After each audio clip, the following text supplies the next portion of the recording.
chapter is the Mughal Empire. Babur attacked India in early 16th century. उस time पे India एक बहुत easy pray था, मतलब कोई भी इन्वेडर आकर अटैक कर सकता था क्योंकि लोगों में यूनिटी नहीं था। पूरा कंट्री छोटे छोटे किंगडम्स में डिवाइडेड था। Delhi had lost its glory under Ibrahim Lodi. Delhi का जो पहले सिक्योरिटी था और सब कुछ था, इब्राहिम लोडी के अंडर में वो कम गया। इनफैक्ट उसके ऑफिशियल्स ही बाबर को इनवाइट किए कि इंडिया में आकर अटैक करो, बहुत वेल्थ है। यही सब पंजाब, गुजरात, बंगाल, मालवा, ये सब का सिचुएशन भी बहुत बुरा था। There was wide spread lawlessness and disorder. पूरे कंट्री में कोई भी लॉ एंड ऑर्डर नहीं था क्योंकि कोई एक स्ट्रॉन्ग एम्पायर नहीं था। जो लोकल लीडर्स थे वो बहुत अनपॉपुलर थे क्योंकि वो लोग, उन लोगों का लोगों से कोई कॉन्टैक्ट नहीं था। इसी टाइम पे बाबर इंडिया में आकर अटैक किया। He was succeeded by son Humayun, लेकिन हुमायूं का बेटा अकबर था जो एक्चुअली में मुगल एम्पायर का ग्लोरी को बढ़ाया। So will read about each of the rulers. So first is Babar.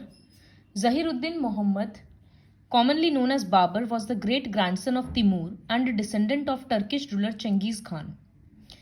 तो बाबर तिमूर का ग्रैंडसन था और बहुत ब्रेव था, एक्सपीरियंस्ड सोल्जर था, स्वर्ड्समैन था, सब कुछ था। After becoming the ruler of Kabul he conquered Ghazni and Samarkand, लेकिन वो समरखंड को कभी भी अपने कैप्चर में नहीं रख पाया।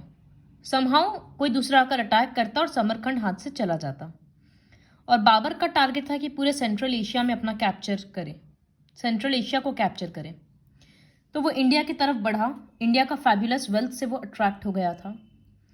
Babar became the ruler of Hindustan by defeating the army of Ibrahim Lodi in the first battle of Panipat in 1526 CE. तो फर्स्ट बैटल ऑफ पानीपत किसके बीच में हुआ और कब हुआ वो लर्न करना पड़ेगा। बाबर और इब्राहिम लोडी के बीच में हुआ। Babur's victory ended the power of the Afghans and boosted his economic security and influence. वो अपना वेल्थ बहुत जेनरसली लोगों में डिस्ट्रीब्यूट किया। ऐसा नहीं था कि वो इंडिया को लूट कर चला गया, उसको इंडियंस का कॉन्फिडेंस गेन करना था। अफगान चीफ्स क्या करते थे, लूट कर चले जाते थे, लेकिन वो डिस्ट्रीब्यूट किया। और in order to have complete control over north India, Babur had to defeat Rajputs as well. Northern India को कैप्चर करना था तो बाबर को राजपूत्स को हराना पड़ता। तो राजपूत्स और बाबर में बहुत भयंकर लड़ाई हुआ बैटल ऑफ खनवा में, जहां पर राणा संघा हार गया। तो राजपूत्स का पावर भी कम गया। बाबर सिर्फ एक अच्छा मिलिट्री कमांडर नहीं था बल्कि एक बहुत लर्न स्कॉलर था। वो खुद ही अपना एक बुक लिखा, बाबरनामा या तुजुकी बाबरी इन टर्किश, जिसमें उसके लाइफ का इंपॉर्टेंट इवेंट्स मेंशन किया हुआ है। तो इसमें बहुत कुछ है लर्न करने को बाबर के बारे में और उस दो फेमस बैटल के बारे में। Next is Humayun. तो Nasiruddin Muhammad Humayun, the eldest son of Babur, faced innumerable difficulties to retain the Mughal Empire in India. Mughal empire को इंडिया में बनाए रखने के लिए उसको बहुत परेशानी का सामना करना पड़ा। बाबर डिफरेंट प्रोविंसेस अपना 3 बेटा को दे दिया और आर्मी वगैरह सब कुछ बट गया। फिर हुमायूं के लिए ये कंट्री फॉरेन हो गया, नए लोग, नई भाषा। और Humayun had inherited an empty treasury. ज़्यादा रुपया उसके पास था नहीं, खजाना खाली था। और जो दूसरे उसके भाई बहन थे, रिलेटिव्स थे, अफगान्स थे, राजपूत थे, सब कोई उसके अगेंस्ट थे। He multiplied his problems with his own follies. Follies मतलब मिस्टेक्स। ये प्रॉब्लम्स था, साथ ही वो अपना गलती की वजह से अपना प्रॉब्लम्स और बढ़ा लिया। जिससे उसको ओपीएम का एडिक्शन हो गया, ड्रग्स है। उसका मिलिट्री एबिलिटी बहुत अच्छा नहीं था और उसके फादर मतलब बाबर अफगान्स को पूरे तरीक़ा से नहीं हरा पाए। तो एक Afghan ruler Sher Shah Suri at Chausa and Kannauj was forced to leave India. So Humayun मतलब शेर शाह सूरी हुमायूं को हरा दिया और इंडिया छोड़ने के लिए मजबूर कर दिया। तो हुमायूं ईरान जाकर रिफ्यूज लिया, वहाँ रहने लगा। After 15 years Humayun defeated Sikandar Suri, a weak successor of Sher Shah Suri, and restored the Mughal empire in India once again. बाद में वो शेर शाह सूरी के सक्सेसर सिकंदर सूरी को हराकर इंडिया में वापस से मुगल एम्पायर कैप्चर किया। लेकिन वो अपने ही लाइब्रेरी के सीढ़ी से फिसलकर गिर गया। तो उसका लाइफ बहुत ज़्यादा ग्लोरियस नहीं रहा। तो इससे क्वेश्चन आता है कि what were the various problems which Humayun faced.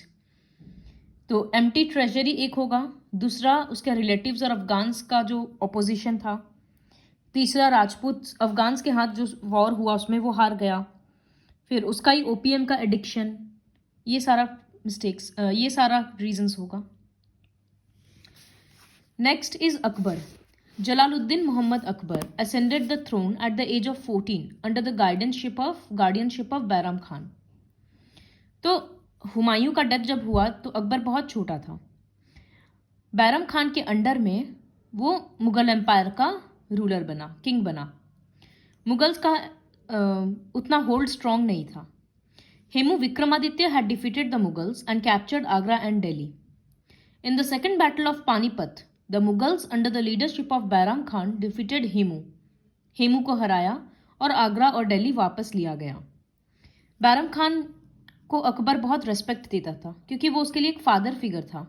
लेकिन धीरे धीरे दोनों में डिफरेंसेस बढ़ता गया और बैराम खान को वो मक्का भेज दिया।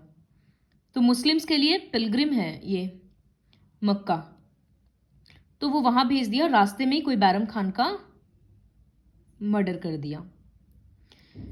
Under Akbar the Mughal empire stretched from Kashmir in north to Godavari river in the south and from Afghanistan in the west to Bengal in the east. मतलब चारों तरफ से मुगल एम्पायर स्प्रेड हो गया। गोंदवाना, चित्तौड़, रैंथमबोर, बिहार, बंगाल, इस तरह से बहुत सारा जगह था जो अकबर कैप्चर किया। Akbar set up an Ibadat Khana at Fatehpur Sikri where religious discussions were held every Friday evening.